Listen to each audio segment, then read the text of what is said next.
And so today I really want to recognize the courage, the determination, and the hard work it took for each of you to be here.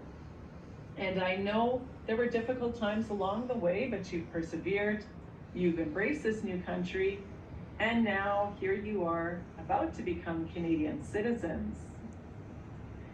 Becoming Canadian is something very special because with this honor comes incredible rights or privileges, like the right to live free of discrimination and persecution, the right to express your opinion without fear, the right to practice your religious faith, the right to vote, and the right to live and work in any province or territory. And these rights apply equally to all Canadians. So it doesn't matter that my family's been here for hundreds of years and that you're about to become Canadian in 5 minutes. As soon as that happens, we are the same under the law and we're entitled to the same rights and privileges. But as I'm sure you're well aware, Canadian citizenship does come with responsibilities as well, like obeying our laws here in Canada, taking responsibility for yourselves and for your families, voting in our elections, doing your part to protect Canada's environment and heritage, and helping others around you and being good community members.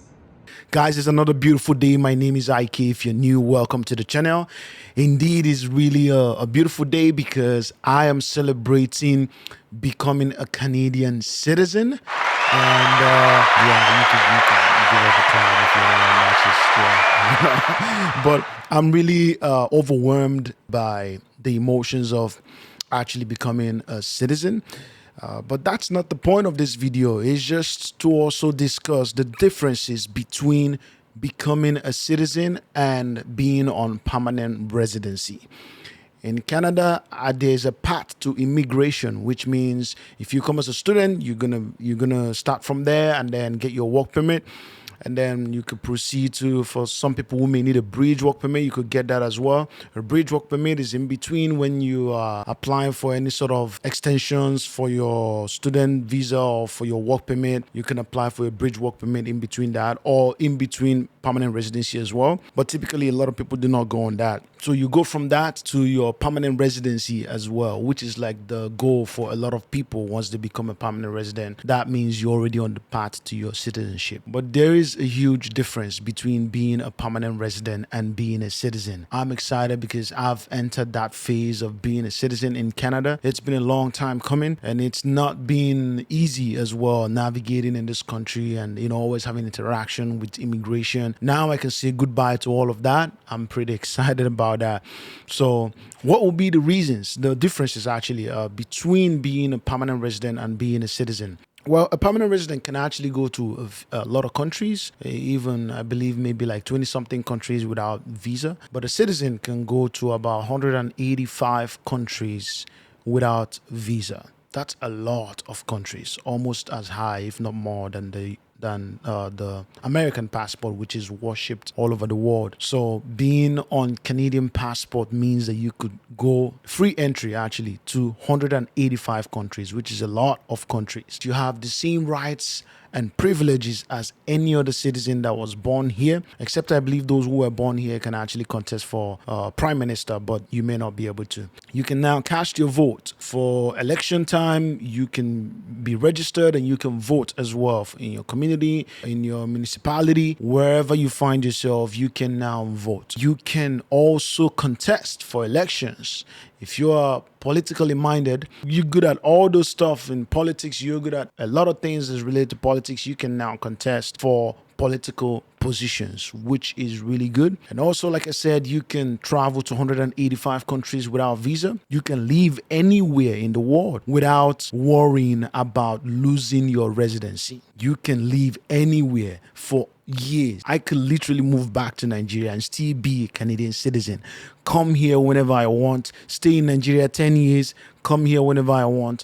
It does. I could live in Costa Rica. I could live in Panama. I could live anywhere and continuously. And I wouldn't have to worry about entering Canada. I wouldn't have to worry about losing my residency. That is insane. That's a big step there. Also, when you have children, your children would default be citizens. When I have kids now, My kids are going to be Canadian citizens. It doesn't matter where I live. It doesn't matter if I'm in Canada. It doesn't matter if I'm back home. It doesn't matter if I live in Panama. I keep saying Panama, comes to my mind. I don't know why.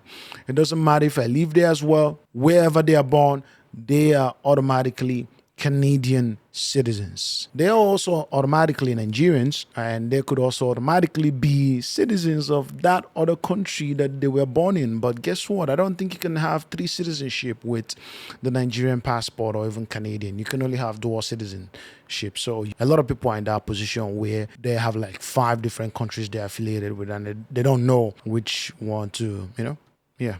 Even footballers, they hardly know which country to play for.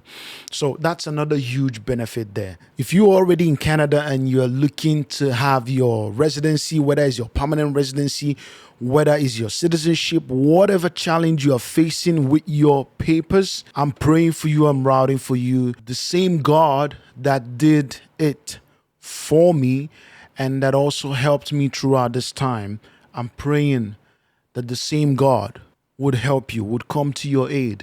If you have issues with immigration, take your time, provide whatever information that they are asking of you to the best of your knowledge. Stay honest. Integrity is of utmost importance dealing with immigration with any country at all. You want to maintain integrity and honesty. These two are vital to your success, especially in Canada. Canada frowns big time at dishonesty and when you lack integrity. They frown at it. You don't want to get into that path. They may label you and never really tell you. They may tag you and never really let you know. You would think everything is good, but it's not. It will take 2 years, 3 years for anything to happen for you, or for them to process your documents, or for them to even tell you the truth, because that's how they are. They are very, very polite, but they are doing you so much bad behind the scene. You have to be extremely careful. You have to walk in honesty. You have to walk in integrity when dealing with immigration. Even in any other aspect of your life in this country, when dealing with your managers at work, dealing with whatever you have to. There are times genuinely that you may need to find ways around the system, but that doesn't mean that you imbibe dishonesty, that you go about presenting things, falsifying documents or falsifying stories just to make things happen for you. I have never been an advocate of that.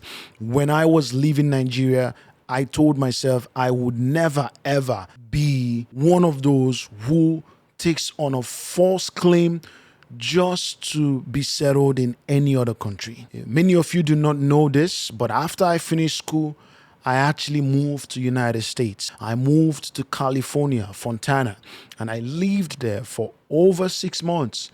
It was a very expository experience. I don't want to use the word excruciating. I went through a lot of things, and I had good people that were there for me always, that supported me, that spoke into my life, that prayed with me and stayed with me throughout that time, because it was a very trying time for me. But as time passed by, I just wasn't comfortable with doing some things that other counterparts did in the States just to settle. I was not comfortable. My spirit, my conscience spoke against these things, and I decided, hey, I think it's time for you to go back to Canada. Many of you need to go back to where your root is, go back to where your source is.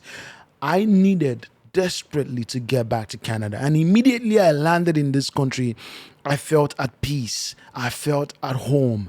I felt unburdened. I felt a relief. I'm a match with this place, and I'm not saying this to say that there are no struggles in this country. There are. I came back and got my hair straight, got on the grind, and this is where I am today.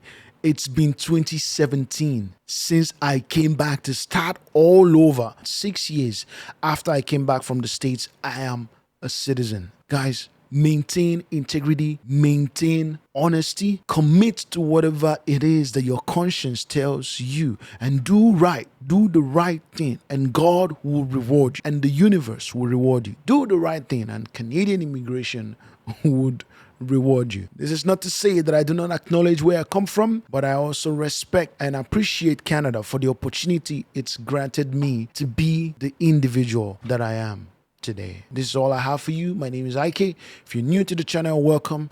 I may be putting out more videos like this, just encouraging you and letting you know some tips about what happens around here and how you could also benefit from them. Stay tuned for more.